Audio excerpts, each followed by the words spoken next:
kalau ada murid terlambat atau berkelahi langsung marah. Ya, ada yang seperti itu biasanya. Banyak. Semua kayaknya. Saya juga pernah mengalami hal itu ya. Sekarang sementara diterapkan, mudah-mudahan berhasil. Dirinya sendiri juga yang dikontrol. Oke, baik. Kita lanjut. Oke, kita lanjut pada keyakinan kelas ya. Oke. Mengapa kita memiliki peraturan tentang penggunaan helm ini? Pertama kita berpikir pada saat mengendarai kendaraan roda 2 atau motor. Supaya apa? Coba. Kenapa kita diperintahkan atau peraturannya ketika berkendara itu harus menggunakan helm? Nah, gunanya untuk keselamatan supaya kita kalau terjatuh kepalanya bisa tertolong ya. Benturannya tidak langsung ke kepala tapi masih ada penyanggahnya ya. Oke, lanjut yang ini. Mengapa kita memiliki peraturan tentang penggunaan masker dan mencuci tangan setiap saat? Tentunya kesehatan, menjaga kesehatan yang juga tentunya masuk di keselamatan. Oke, coba kita perhatikan nilai-nilai keselamatan atau kesehatan inilah yang disebut sebagai suatu keyakinan, yaitu nilai-nilai kebajikan atau prinsip-prinsip universal yang disepakati bersama secara universal, lepas dari latar belakang suku, negara, bahasa, budaya maupun agama. Jadi pembentukan keyakinan kelas caranya bagaimana? Oke, yang pertama, keyakinan kelas ini bersifat lebih abstrak. Contohnya seperti apa? Buanglah sampah pada tempatnya. Itu termasuk dalam keyakinan. Apa yang harus nilai kebajikannya apa yang terkandung di dalam buanglah sampah pada tempatnya?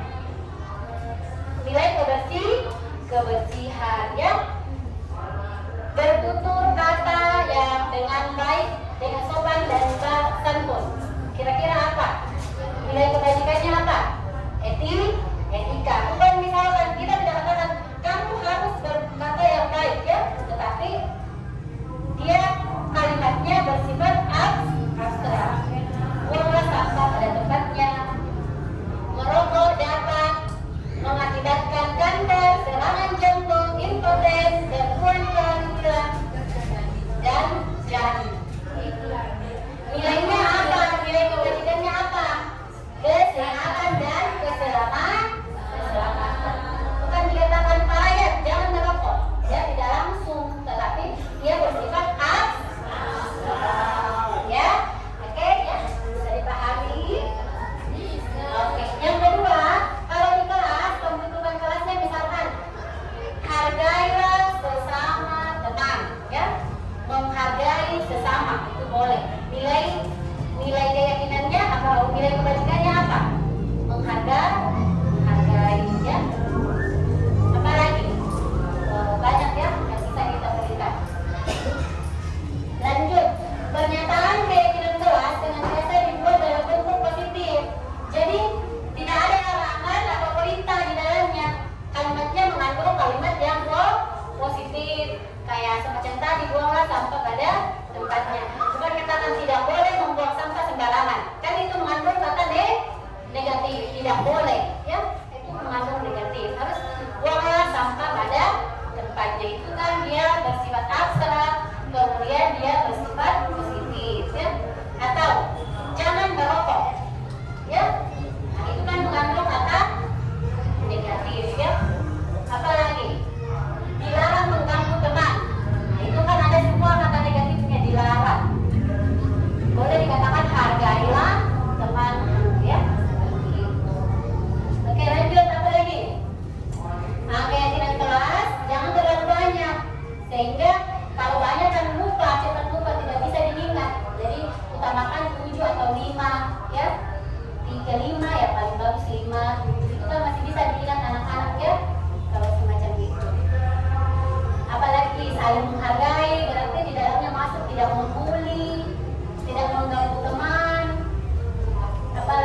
diambil, ternyata cuma misalkan sisa 7 saja yang tertinggal. Karena banyak yang sama kan, dan 27 siswa otomatis ada yang sama. Misalkan tinggal 7. Nah, yang tinggal 7 itu, kemudian itu lagi yang kita ubah ke dalam kalimat positif. Setelah semuanya berubah ke dalam positif, terakhir kita cari kandungan nilai kebajikannya. Kalau ada nilai kebajikannya kita ambil sebagai keyakinan kelas. Kalau tidak ada berarti kita coret. Seperti itu ya, membuat keyakinan kelas. Jadi, nah mungkin boleh diterapkan di kelasnya. Oke, nah, sebelum lanjut, yel-yel dulu satu kali sudah mengantuk semua. Siapa yang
kesalahan itu sehingga dia tidak akan mengulanginya lagi. Ya, bukan kita pojokkan, kita marah-marahi sampai dia merasa minder, malas datang ke sekolah, tidak mau lagi datang. Tetapi kita akan terapkan restitusi ini sehingga anak akan belajar tentang kesalahan yang dia lakukan. Ya kan, dia yang sadar diri. Apalagi kalau ada yang katakan, kalau mencuri lagi, saya panggil ke kepala sekolah juga orang aplikasikan luar saja. Atau, oh kamu mencuri, kamu ulang lagi mencuri, itu bawa kamu kantor polisi, buat kamu di penjara. Ada yang begitu? Apa yang terjadi setelahnya? Kemungkinan di waktu kecil dia tidak akan mengulangi karena takut, tapi ketika dewasa dia sudah punya kekuatan, maka terjadilah polusi.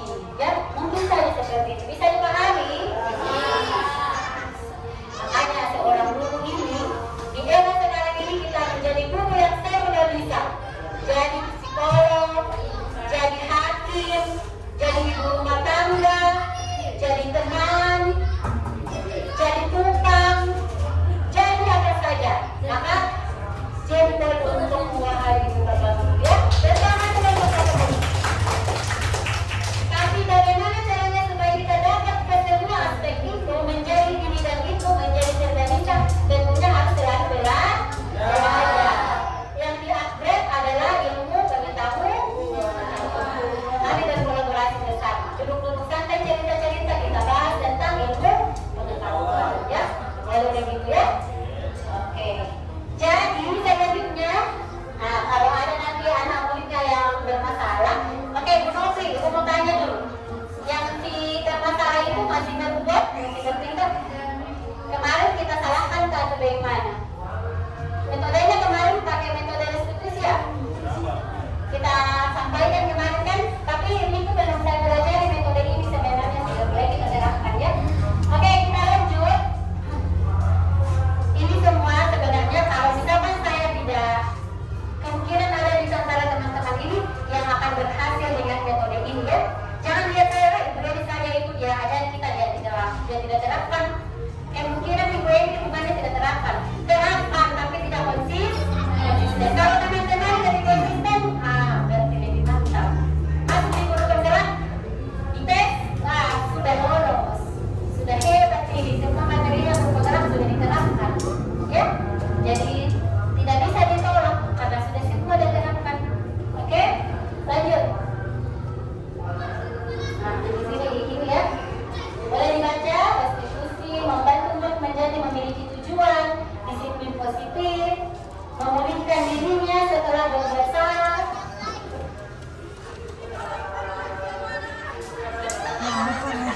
Jadi yang di sini dengan restitusi bukan anak-anak itu tidak memulai kesalahannya karena ada ibu gurunya yang dia lihat karena rasa takut atau kasihan sama ibu gurunya, menghargai gurunya, tetapi melainkan dia sadar bahwa perbuatan yang dilakukan adalah salah.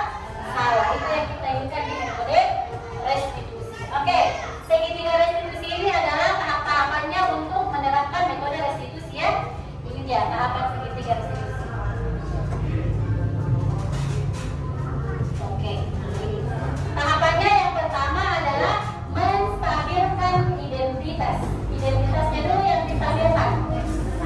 Kemudian validasi tindakan yang salah.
kamu sudah berdosa kalau kamu mencuri ya.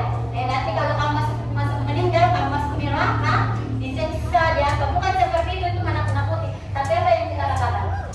Nah, setiap orang pasti pernah melakukan kesalahan. Ibu guru juga pernah melakukan kesalahan.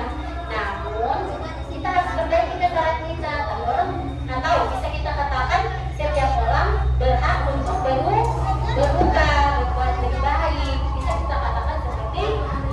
Cuma kalau misalkan kalian yang punya pacar, ketahuan keluar malam pacarnya tanpa minta izin, ada begitu kan? Pacarnya langsung marah-marah, gimana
keyakinan kelas itu bisa diterapkan posisi segitiga distribusi itu bisa kita melakukan kalau di kelasnya kita menerapkan posisi kontrol manajer ya, dan juga kita sudah membuat terlebih dahulu namanya keyakinan kelas ya, jadi itu bisa.